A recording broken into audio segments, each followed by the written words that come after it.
AI ప్రపంచాన్ని మార్చేస్తోంది. కానీ ఈ విప్లవం వెనక అసలు హీరో ఎవరో తెలుసా? GPU chips. ప్రస్తుతం ఎన్విడియా ఈ రంగంలో రాజ్యం చేస్తోంది. కానీ ఒకప్పుడు భారత్ కూడా ఈ రేసులో ముందుండే అవకాశం ఉందని తెలుసా?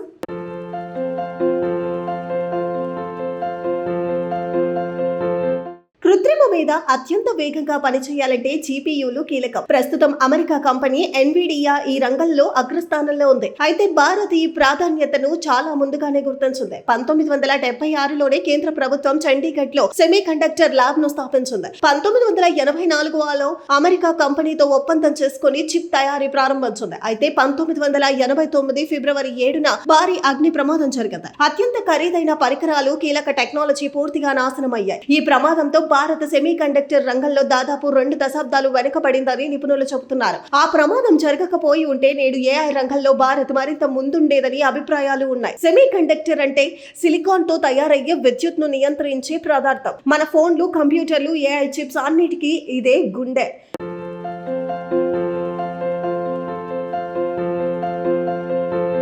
ఒక అగ్ని ప్రమాదం భారత్ టెక్నాలజీ భవిష్యత్తునే మార్చేస్తుందా? దీనిపై మీ అభిప్రాయం కామెంట్ చేయండి.